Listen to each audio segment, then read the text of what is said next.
French media has published a report released by the Ministry of Foreign Affairs in France that, according to a study made by a consulting firm, A.T. Kearney, France is among the top 5 attractive countries for foreign investments, where its attractiveness as a business destination has increased in 2018 and in the first quarter of 2019, despite the political upheavals and instability with the Yellow Vest movement.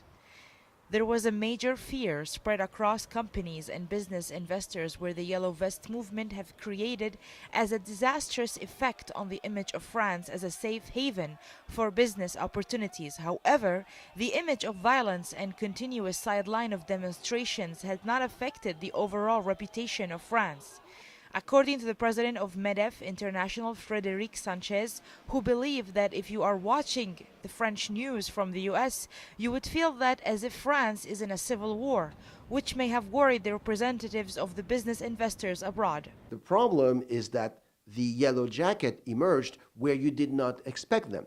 The idea behind Macron is, I'm going to get people from both sides, and that way I will be able to achieve the administrative reforms that nobody else could do before me. So his problem now is to solve the yellow vest issue. What you evoke, the possibility that it might lead to a populist president in France, we are far from there yet. The list puts the USA in the top, followed by Germany, Canada, UK, and then France. Why eyes are on France right now? Because it's considered to be a global economic power with a GDP of 2.575 billion at current prices in recent study made in late 2017. And despite the language barrier, France's attractiveness improved further with foreigners, and it hosted over 2,000 foreign investments in late 2018. The country has direct access to the single European market and EU partners. Its location and high-quality transport makes it a hub for easy access to other countries.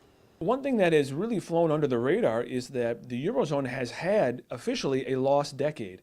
The past 10 years has seen a economic growth rate, a average annual economic growth rate of 0.6%, and that is lower than either of Japan's 2 lost decades. And this is not something that is really being talked about, but that this is the reality. You know, France had a growth rate last year of 2.5%.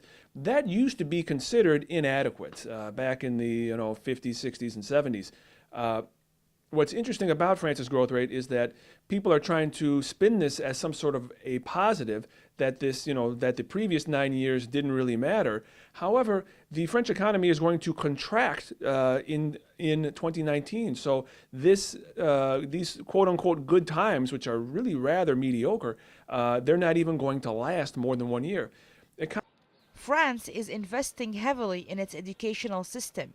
Some 44.7% of the population aged between 25 and 34 have higher education qualification. Finally, and most importantly, there are 5 R&D investment sectors available in France today, like cars, aircraft, spacecraft manufacturing, pharmaceutical, scientific and technical activities, and IT and information services. This is Farah Al Hashim reporting for the Business Review, KTV2, Paris.